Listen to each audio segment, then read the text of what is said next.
All right, we have our first episode of Better Business. It's a beautiful day. Today we have Mohamad Taleb with us. Thank you. How you doing? Thank you Nice for to being meet you. here. We appreciate that. Thank you for having me. Absolutely, Thank you for having me. absolutely.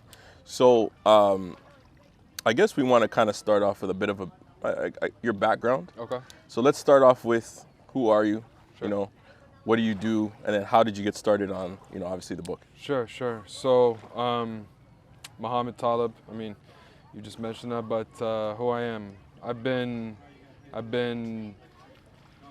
person that's been through a lot, tribulations, triumphs, situations that life's kind of pushed them in. Right.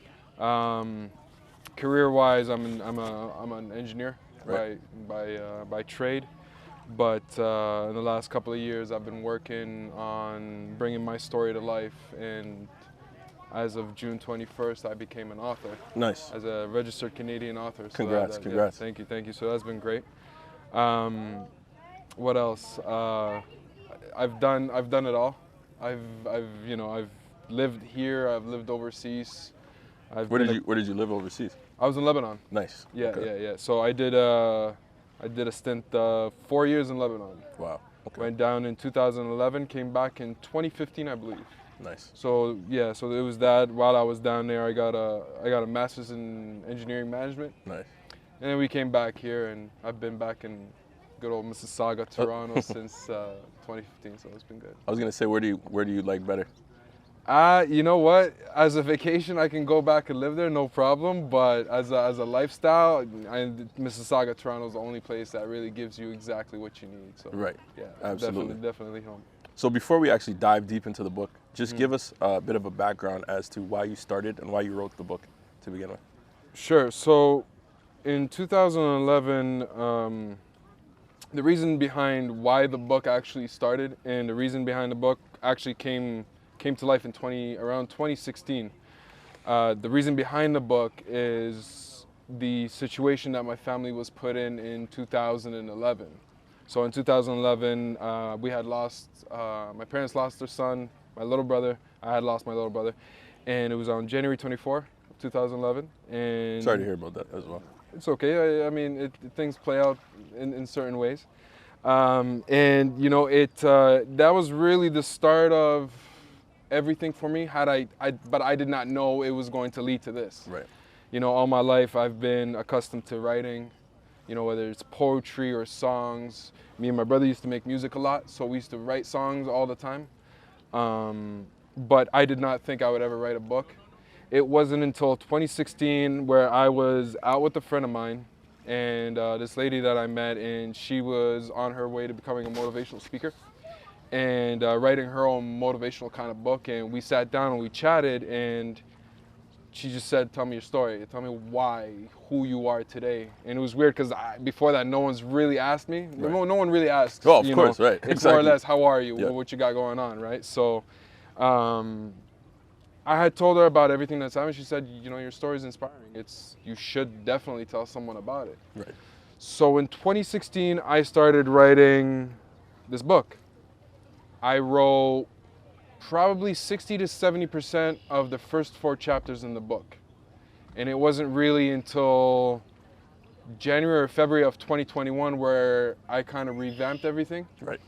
In 2016, summer 16, everybody was out and about enjoying their life, and that's exactly what I did. And it wasn't until 2018 where I had somewhat of a life incident happen with me and my family again, that I kind of had to put everything on hold, and I somewhat started writing again. But it really wasn't until February of 2021, after COVID, where I kind of said to myself, I've been writing, I've been saying I want to release a book for 4 years.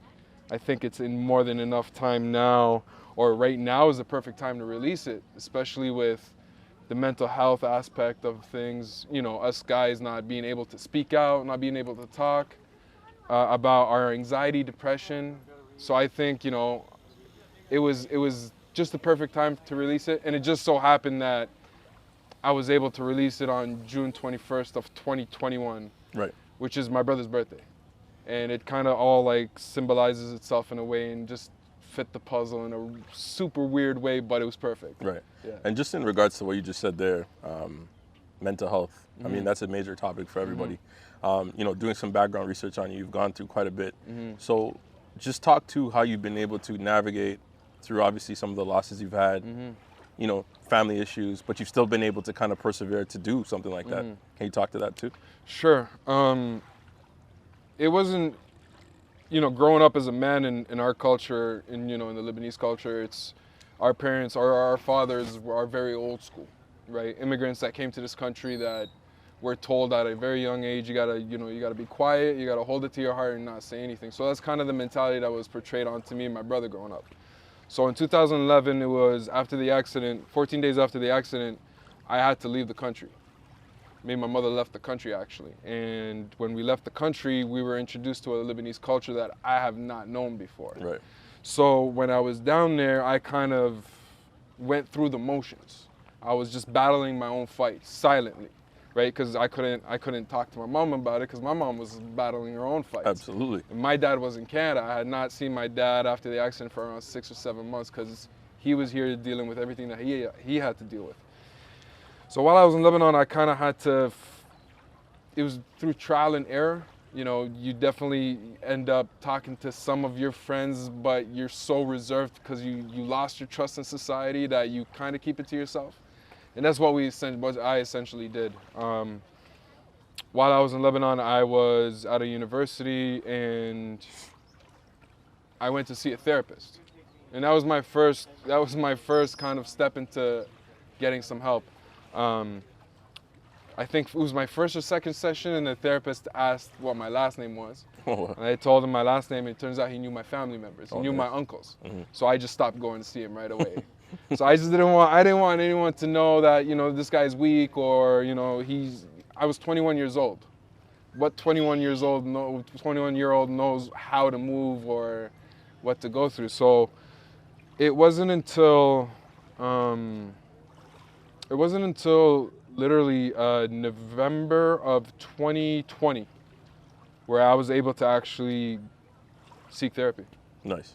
And as a man, I think now that I've gone to multiple sessions and sat with my therapist and just talked it over, I've realized a few things. You know, we hold on to our trauma for so long, like I did for 10 years.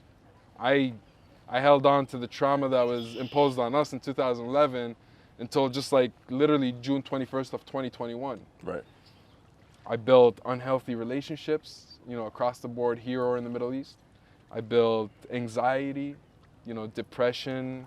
My mental health had been deteriorated for years on end. I hid it in such a way everyone thought, you know, Mo was okay, Mo was happy. But mentally and deep down, I was dying inside. Absolutely. On a daily basis. Right. I don't think it was the therapist that helped me. I think it was the fact that I was able to say to myself, I need therapy. And not so that I can be better for my mother or my father or my friends or my family, is that so I could be better for myself, so I could kind of move forward with better relationships. Right. I mean, nobody really wants to bring an unhealed heart into any kind of friendship or relationship. Right.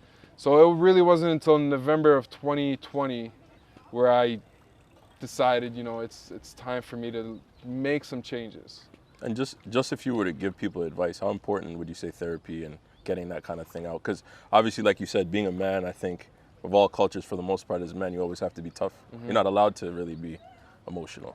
I couldn't come and say, Mo, you know, I want to cry. You know, it's not a thing. So how important do you think that is to express? I mean, we hold so much in as men, and not to be, you know, separating ourselves from the female sex, Right. but we embody a lot, Right. right? You know, I talk about it in my first chapter, the hustle to real and real to hustle. We hold in a lot in our hearts and our minds and our souls that we build up the trauma over time. I think it's super important to see somebody, if not a therapist, you know, if you have one of your friends that you can trust, you can talk to. I don't think as a man seeking therapy or talking about your problems or even crying about your problems makes you weak. I think holding it back and literally leveraging, you know, hurt in your life makes you, you know, a weak person, but seeking therapy or even healing, it's a beautiful thing. I mean, Absolutely. at the end of the day, men aren't built around, you know, just their successes. They're built around their scars and what progresses them into their success. Absolutely. Right. So, I agree, and I think you just made that's a major point, because I think what happens is a lot of men think, oh, I just gotta keep it in, but there's a lot of unhappy people that are successful, if you notice that, you know. So with that being said, let's just walk through the book. So as we see, Hustle for Happiness,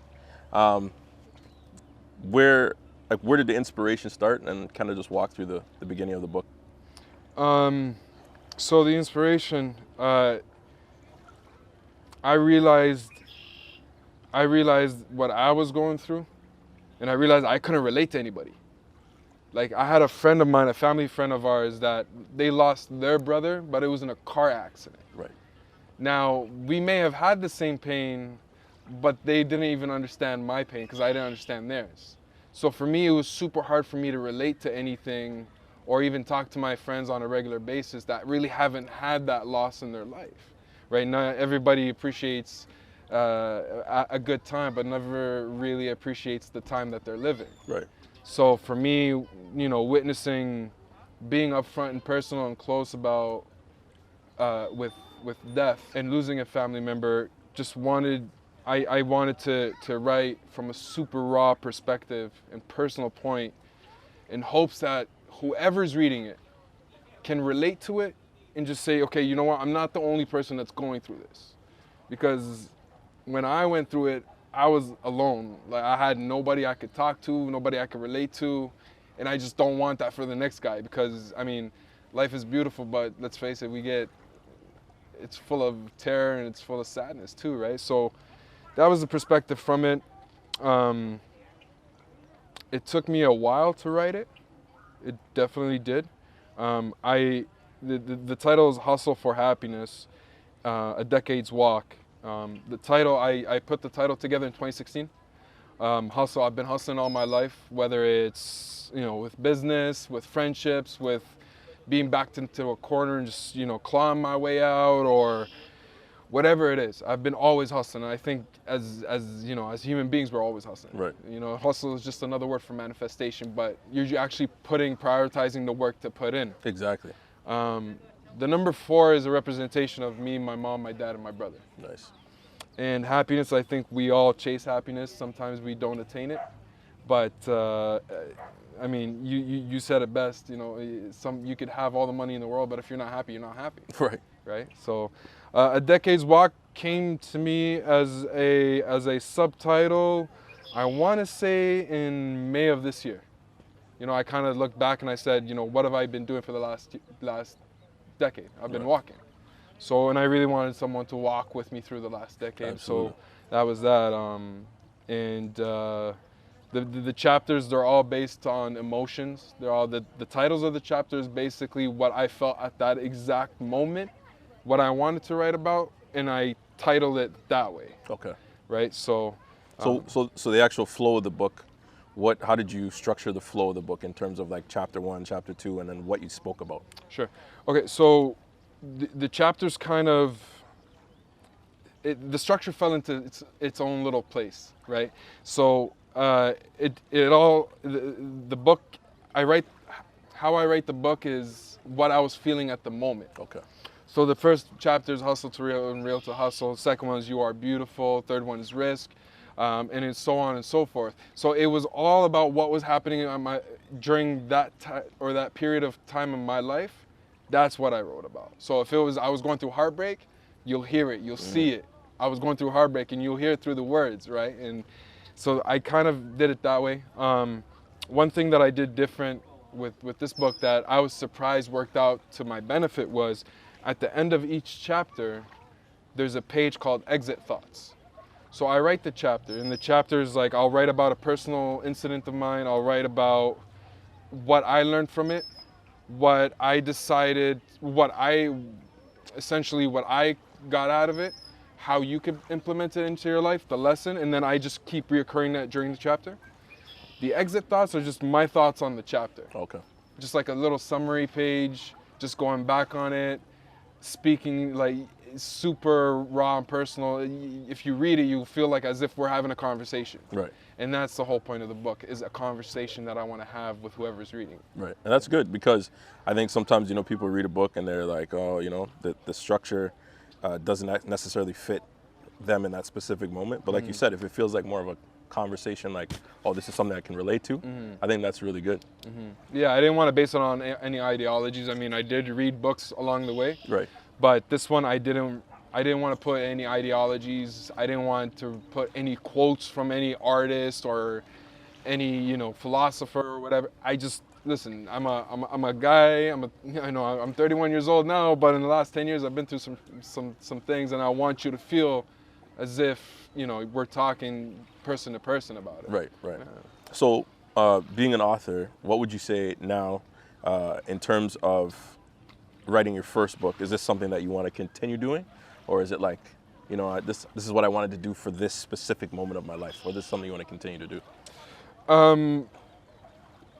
I've always had it in my mind that I wanted to do, like, I wanted to do motivational speaking. Right. Reaching out to kids in schools, high schools, maybe possibly some companies and whatnot, and just go out there, tell my story, and really kind of target the mental health aspect of men. Right. In general, everybody, but I think, as a guy myself in the 21st century, it's important that I get out there and I speak to the youth that, is going through it now. Growing up, we dealt with different things than what everybody is now. I didn't have social media growing up. Right, me either. High school, yeah, exactly. right? I had that brick Nokia phone that never broke down. Exactly. So I think it's super important that I'm able to allow people to relate to my story. Right. Right, and I come at them in a very vulnerable way. I speak about my mother, I speak about my brother, my father, my friends, my recent relationships, the heartbreaks that I had. So I don't think there's not one avenue where I don't actually cover. Right. And I think that's really where I would want it to be. Nice. I'm in the process right now of somewhat developing a team to get into, the GTA here in Toronto, borderline Ontario, other provinces, and essentially use my network overseas as well to kind of expand that in a way. I don't want to focus on the sales aspect of it. I'm not here to sell the book just to make money off of it. I write in the book, if just 5% of whoever reads this gets something out of it, I'm a happy guy. And that's awesome. That's an awesome motivation and awesome reason to do what you're doing. With that being said, we're just going to run to a quick commercial break. Just know, at all times, links at the bottom, hit subscribe. We'll be back. Oh, hey, funny to see you there. I'm just making some food really quick. Today's episode is brought to you by Fat Guys TV. Go check us out at Fat Guys TV at Instagram. And also, we want to let you know that if you want to check the website, go to nocturnalradio.com and then click on the logo for Fat Guys TV. Got great dishes, things that are personalized. You guys are going to love it. Stay tuned. And we're back. All right. So, Mo, I just wanted to kind of go through the book in terms of, obviously, we just talked about the structure. But can you talk a little bit to, what are your favorite parts of the book? Sure. Maybe quote something or read us something that Sure. that's really special to you? Sure. My favorite parts of the book, it starts with the cover and the rear cover of the book. I've hidden little gems and symbols within the front and the rear cover. So starting there, I'm wearing in that front cover, I'm wearing my brother's ring. Oh, nice. Right, so it's the same ring I'm wearing today, and I wanted to put it in there, and it was a symbol of paying homage to the individual that kind of started all this. Right, and then in the rear, in the back cover of the book, you'll see a few things. So the front cover, I'm holding an umbrella, and it's in the alleyway of where everything kind of took place in 2011. And the umbrella's open. It's kind of a symbol of me shielding me and my family from the terror and everything that's about to happen. So the beginning of the decade's walk. The rear cover of the book is important. I'm no longer dressed in black. I'm clenching onto the umbrella. The umbrella is now closed. I gotta hand on what I want. No longer being controlled by what was set forth for me and my family in the last 10 years. I'm no longer wearing black. I'm walking, and I'm standing on, the picture was taken right on my parents' street, right? And then right next to a car which was purchased by myself in 2019. And that car was a promise that me and my brother made to each other that one day we would buy back my father's Cadillac. Oh, nice, nice. So I tracked down the car, I tracked down everything, found it in Toronto, surprisingly. I was able to buy the car. I was able to restore the car myself, like I put in all the work. Nice. And then I was able to incorporate it into the rear cover. So starting there, I mean, it's the front and the rear cover is really where I'm happy with the book. Favorite parts of the book. I start off with the foreword and the preface. I think I have different parts of different stages of the book that are my favorites. I talk about, just going through it real quick. Yeah, for sure. We'll go through the different chapters, but the real to hustle and hustle to real, you are beautiful, positive vibes, risk, man in the mirror, control, the emergency button, which talks about knowing when to walk away. Just like that song by Kenny Rogers, you got to know when to fold them, know when to walk, right? So there was that. Can You Hear Me is a chapter about communication. Salted Wounds was enduring pain, having to deal with it and getting over it. Keeping the Peace is basically healing, defining your bubble of peace, defining the chaos that causes the peace and how to get through that. The Domino Effect really was a chapter where I took all my exit thoughts from the other chapters and I wrote it into that one and kind of placed it in a way where every chapter leads to the next. And with that final chapter being my final thoughts, kind of gives you an idea of where the book is at now, where I'm at now with my life and the reason behind it.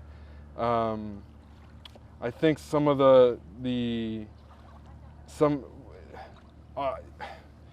I love all of them. Of course, yeah. Right, but You Are Beautiful, I think, to me, I wrote You Are Beautiful in 2016.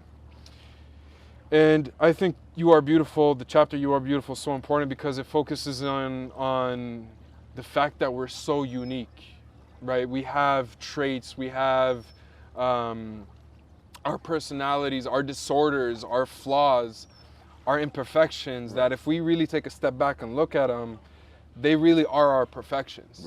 Right? I mean, you have a story, I have a story, and that just makes us who we are. It gives us content. Absolutely. Right? I mean, we can not have a story and just be like, just very bland and not have anything to tell the next generation. But I think that's absolutely beautiful. I mean, some people, if you ask a person what they're about or what they have in their life that's going on, they may say, some people, for example, some people may find this trait annoying about me. But who's to say that that's engulfed by, or that's subjective to the whole world? Absolutely, that's true. Twins are twins, but they're still different. Absolutely, that's true. Right? So I talk about embracing your imperfections and realizing that the individual you're looking at in the mirror really needs no change.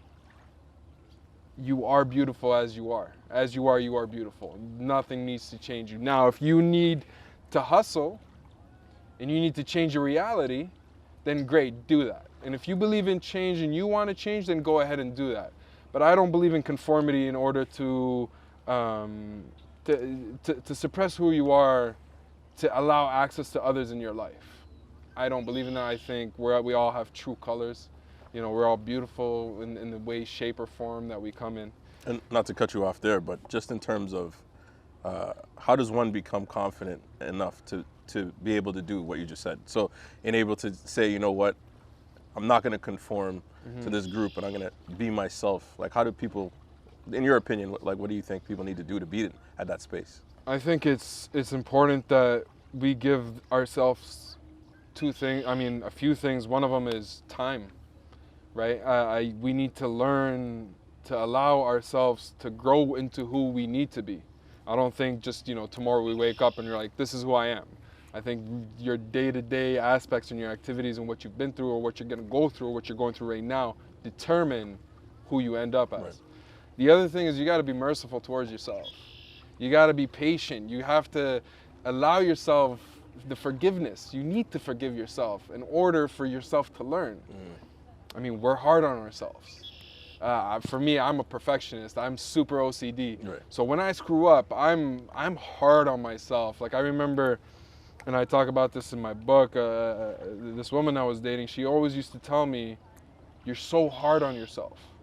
Well, I didn't realize that I was so hard on myself that I wasn't able to forgive myself for the mistakes that I did, right? So that was one of the things I think, I over time I began to learn to forgive myself just for making mistakes, man. And I think that's the beautiful thing about it. How are you gonna realize that you are beautiful as you are? Life happens. And I think dictating or having control of your life is the total opposite of what you need to do. Sometimes you just gotta let things happen and come to the realization that no one other than you has your traits. Like right. it's different, right? Like for example, you're running your business, you're out there, you're promoting yourself. If someone was to associate yourself with a few keywords, right from the top of your head, you can name them. Right, that's true. Because you've learned to educate yourself with who you are before someone else tells you.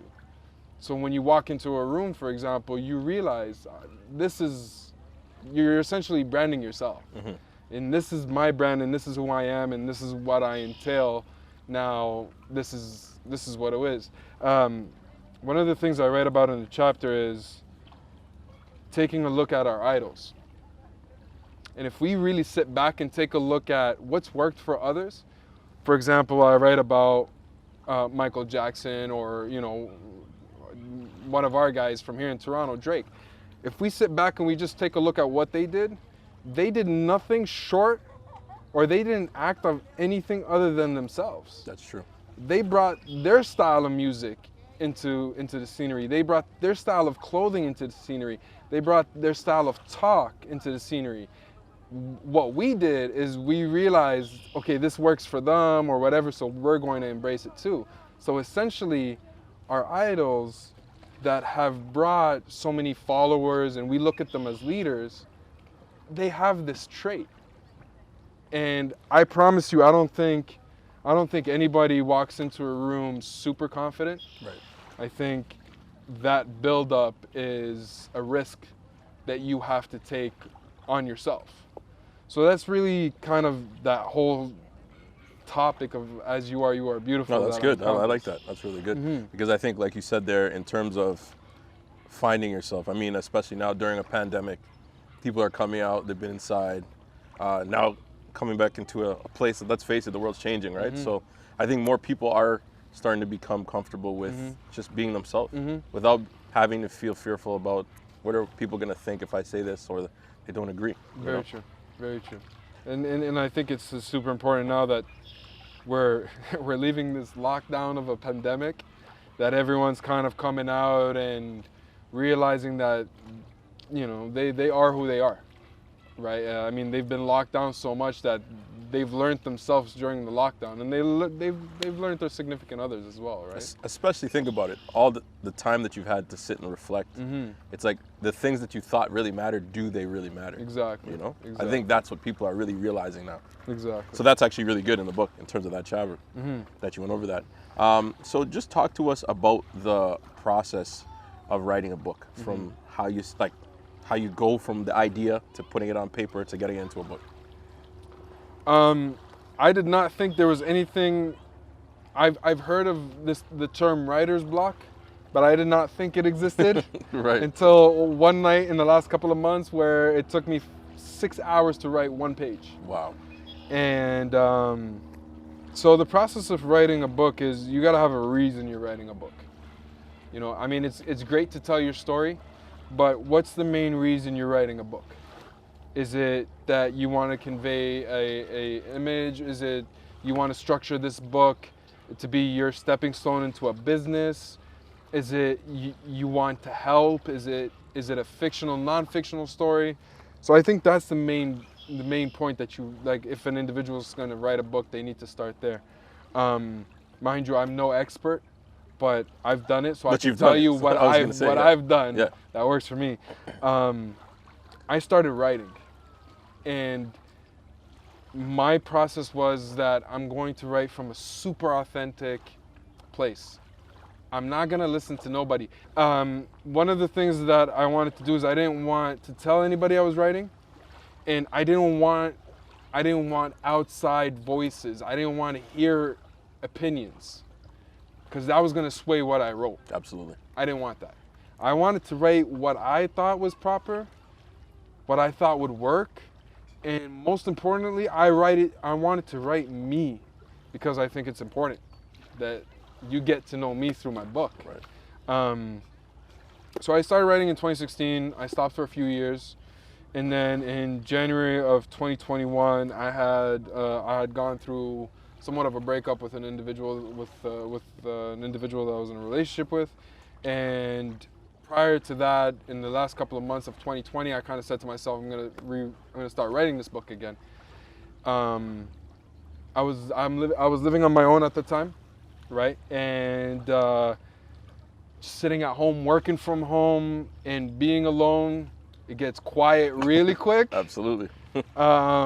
So I didn't really have much to go off on, other than, okay, I'm gonna sit down and I'm gonna finish this.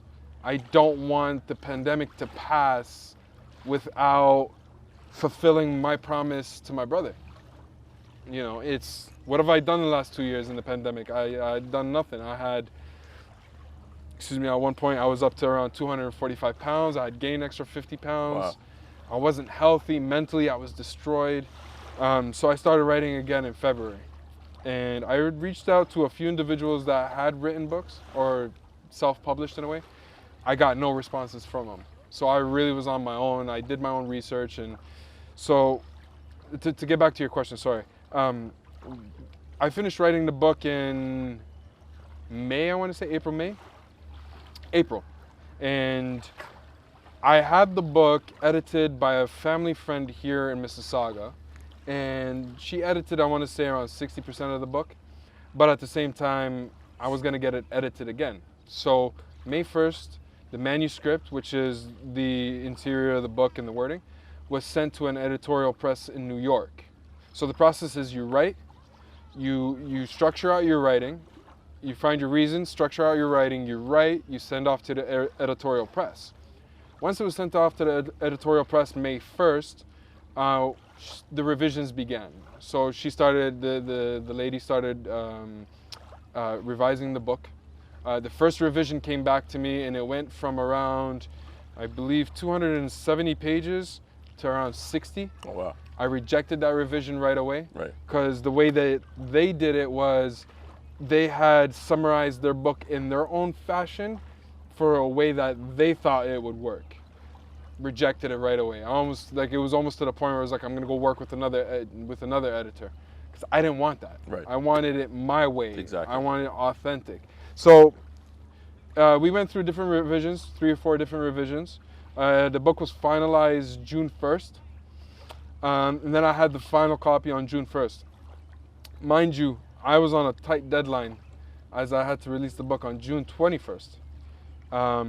So once I got back the final manuscript, you go and you have to speak now to an editor. Sorry, not an editor, to a designer. Okay. That designer then asks you, who's your publisher? So I self-published through a distribution company in the United States of America, in the States. And so once I told him who my publisher was, he then started designing the book. So he started designing the book on the interior, and he kind of asked, what's the size of the book that you want? How many pages? How many chapters? what's the theme of the book, and the individual integrated. And it was pretty cool because I worked with an individual that lives and works in India. Okay. So it was pretty cool to have someone from the other side of the Yeah, world like- work on like- something from a guy from Toronto, right? Of course. So they ended up designing the interior and the different pages, and we went over a few different revisions, and I told him, well, this is what I want, this is what I have in mind. So he did a great job on it. Obviously, we went back and forth. In the meantime, I had set up a photographer to take some photos, so some cover photos, some rear photos for the book. And we took the photos. The photos were taken on June 5th at around 5 a.m. in the morning. Oh, wow. And it was taken right in front of my parents' house, at my parents' place. And the reason I did it at 5 a.m. is because I didn't want anyone to see anything. Right. I wanted it to be super exclusive. And I was kind of shy at the time about it too. I didn't want anyone to see why was this guy in a suit with a Cadillac or in between the alleyway just taking photos with an umbrella in broad daylight. So we took the photos. I then sent the photos to the designer. Right. He designed the front of the book. So it says Hustle for Happiness, A Decade's Walk, Shadi's brother, and my name.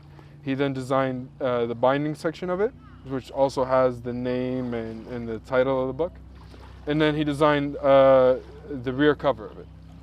Now, he could not have designed this without myself getting a code, which is an ISBN code.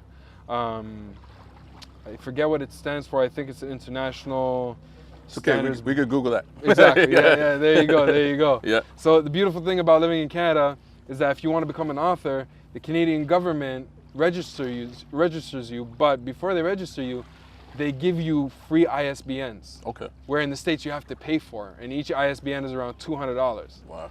So in Canada, they were able to give me, I think, up to 10. I only registered 2, which is one is the hardcover and one is the ebook. Okay. And that's just the little barcode that you see on the bottom where retailers scan and all the information of the book comes up on. Where can people find the ebook if they want to look for it? So the hardcover and the ebook, they're both on over 40,000 platforms. Indigo chapters, Amazon, Walmart, Target. Check that out. Anything short of any retailer that's shut down in the last 10, 20 years. Right. Right? So that's the beautiful thing about working with a publisher is that they have their own marketing strategy, their own marketing team. And once you submit your book to them, so once I got my ISBN, I submitted the design cover, the interior, and the manuscript to my publisher. My publisher then went through their own proofreading, and they okayed the ebook, and then they okayed the hardcover. And once they do that, then they then send out to all the other retailers, Amazon, whatever it is. Okay. And you can buy it online on Amazon. Usually it's a few days to get it, depending on whether or not they actually stock it. But yeah, and one of the things with this book that was interesting that no one knows, and this is super exclusive, and I'll only probably say it here, is that the book was released on June 21st, and it was approved June 20th at around 10 o'clock in the evening. Oh, wow. Yeah. So I was super close Yeah. to not even getting it out on the day that I wanted to. Right. Yeah. No, that's still amazing. And I think obviously going through that process, you've learned a lot, I'm sure. You know? Yeah. I think one thing that I can attest to is if you have questions, reach out to someone who can help you rather than individuals who kind of keep their secrets to their own. Yeah. And just do the research on your own. I mean, it takes you a few minutes, but you get the legwork out and you say you did it by yourself, and it's really about it. So it's So ultimately, basically, you're saying the first key is if you want to write a book, have a reason, and have a story. You don't need a story, but maybe have a reason. Yes. Yeah. What's your reason behind? Why are you gonna write? Why is someone gonna invest their $24 or $30 along with their hours in their day to read this book? Are you gonna make it worth it? Or is it just gonna be something you wanna do so you can put on the shelf and look back at it in 30 years? It's an investment, it's an art. When people are reading a book, they're reading the text and the hours that you put into it, right? So it's not just, I know a lot of people who ghostwrite, and there's businesses out there that can ghostwrite a book for you, right? And you can release it, and it may do well, hats off to you. But in my point of view, is you got to have a reason. Because at the end of the day, people are spending their hard-earned money. They're spending their time, which is more valuable than money, in my opinion. Absolutely. Right? And they're learning something from it. So your reason has to be there. It has to be 100% proof. Yeah. And I think, honestly, as you said, that for anything you do, I think you should always have a reason. Definitely. I think a lot of people just do things because they go, oh, 2 other people did it, so I feel like I could do it too. But what is the real reason why you want to do that, which is great. And I think that's good advice that you're kind of passing on.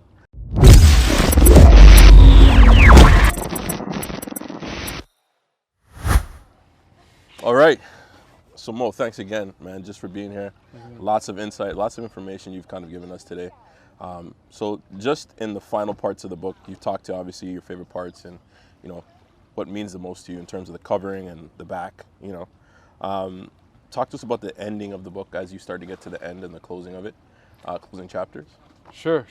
So the last 2 chapters were, they're called, chapter 11 I believe is called The Domino Effect, The Last Straw. And that chapter kind of encompasses the whole book. Not in a way where it summarizes the book, but kind of ties in every chapter with each other, with the lessons learned, with the situations I've been in. It goes into a little bit more detail in regards to what happened with my family and my brother. And it kind of ties it all in a way where, okay, so I understand why he wrote the first chapter and he structured it in the first one. I understand why the second one was the second one. I understand why he mentioned some things in, for example, in keeping the peace rather than control, or man in the mirror. So that was chapter 11. Chapter 12 was my final thoughts. And my final thoughts was a chapter where it was kind of not summarized, it was based on the exit thoughts that I put at the end of each chapter. And it was my reflection on what I've learned. It was me talking about Shadi a little bit more. It was me talking about my mother, my father. It was me talking about the individuals that influenced who I am, the situations. It was me talking about the individuals that allowed me to learn how to love again. Prior to 2018, 2019, I had lost any hope of love or trust in society. And if it wasn't for a certain individual in my life from 2019, 2020 or whatever, I don't think I was able to start loving again or start trusting again, or realizing that I as a human being, I am worthy of love, or I'm worthy of trust, or I'm worthy of companionship, or being successful, and realizing that I can do these things. So I talk about the last chapter about giving my triumphs and tribulations the recognition that they want, apart from anyone giving me lessons. I think looking back at it now, my biggest lesson that I've learned is one that was taught to me by my brother, and he continuously taught me, and I'm still learning from him till this day, even though he's not physically with us anymore. But I'm still learning through the teachings of his ways from 2011, and I think that's great.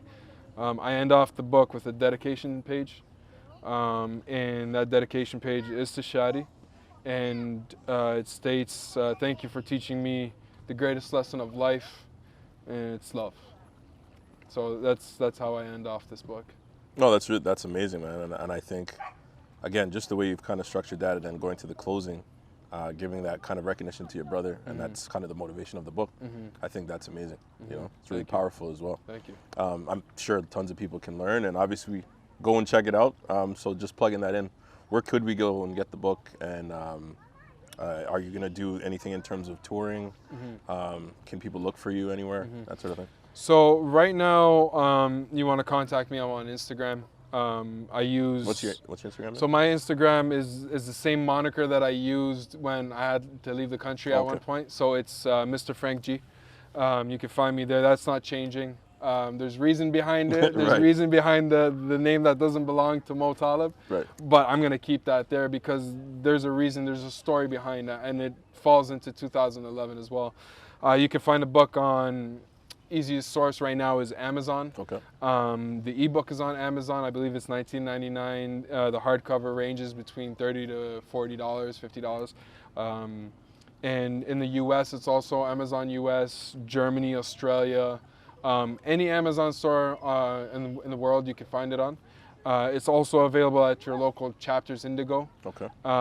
Target, Walmart, any online retailer that sells or retails books usually will probably have this book ready for you. Okay. Yeah. Perfect. And then just in closing, is there any final thoughts you want to give to anyone? Obviously, you know, they can go back and read the book and see exactly what you were talking about, but any final quotes and thoughts you want to give to anyone? You know, over the last decade, the one thing that I got out of my story and dealing with anxiety and depression and being on the brinks of suicide and not having anyone to come back to, I think progression and being vulnerable is key to a better and healthier life. And I think if all of us learn the story of love, truly, and I don't mean love for a companion, but I am talking about love for yourself, which is the greatest companion of all time, because when you're born alone, Right. and you're gonna die alone. So it's that companionship that you have to develop for yourself. If we learn to love and give love in a unrespected manner, just give it unfiltered and give it, and if we're gonna love something or love someone, or if we're gonna love ourselves, I think it's important that we love ourselves to the greatest extent, and we spare no time, no money, spare no effort with love. And I think that's the greatest thing I learned from this book, from writing this book, from meeting friends, people across the board in the last 10 years. Just don't half-ass the time that we have here on earth. Do it all or don't do it, do it 100% or don't do it at all. And I was going to say, just in terms of vulnerability and love, I think it's important, and you let me know if you agree, I think it's important that you also love people that maybe don't have the best interest of you either, or people that you could consider bad or evil, whatever you want to call them. I think it's also important that you love them. What do you think about that? I think it's important to realize that not everybody may have the same love for you as everybody else. Who's to say that the individual that does not love you or doesn't have the same love for you is doing it from a hateful place? That individual may be going through something. They may, behind closed doors, have their own internal battles. Right. So if you love yourself enough, then you're able to love others without judging them based on what you see. We don't feel other stories right away. We all walk and don't really say anything to anybody. I mean, you could walk right by me and do something and be like, well, look at what he's doing. That's a very ugly character, right? But you're obviously doing it because of a reason. So I think it's important for us to love the individuals that don't love us, because maybe they haven't learned to love us the right way. Right. And how are they going to love us the right way if we don't love ourselves enough to be vulnerable to tell them who we are? Right. And that's really where I agree with what you're saying. And I think sometimes you might, like you just said to your point there, which is amazing, you could influence that person to change their whole perspective. You could change that person off of that one interaction, as you said. Very true. You know? Very true. I mean, if someone is showing you hate or showing you just being rude to you, and you give them kindness back, what's their response? That's true. They have nothing to say. Right. Yeah. You know what I mean? You're spewing words at me that don't make sense to me, but I'm saying, all right, cool, thank you. I wish you all the best. God bless you. Have yourself a great day. Exactly. What's that person going to say? And you're at peace. I'm at peace. Right. And I think that's what it is, right? Being at peace. once you protect your bubble and you're at peace yourself, I don't think anything externally can destroy that. And if you're able to project that onto someone else, that person who's spewing those words at you and you came back in kindness and nothing but love, is probably going to go home and think about it. Right. And just, why is that individual not getting why is the reaction that I want, why is he not giving it to me? Why is he giving me love? Do I deserve that? Right? In that thought process, you may have not done anything right away, but you've launched the chain reaction of change in someone's life. That's true. So next time the individual who cuts you off, on the road, you may not need to get angry because that individual might be rushing to the hospital to have the last moments with his father. Very true. Very true. That homeless person who's asking for money on the street, he wasn't homeless all his life. He was a child like anybody else. He came out of the womb from his mother. His father was there. They were raised into a family, fell on hard times. He's homeless now. But who are we to judge those individuals? So I guess, we can't hate and expect love. But if we love, somehow down the road we get love back. Right. But if we love with no expectations, you're at peace. Hey, those are gems. You see that? See those gems Appreciate there? it. I like that, man. But again, Mo, thanks so much for being here. Love the conversation. Love the dialogue. Thank you for having me. Definitely want to do it again. We definitely said you can go look for the book, Amazon. Make sure you go purchase it. Take a look. Support the cause.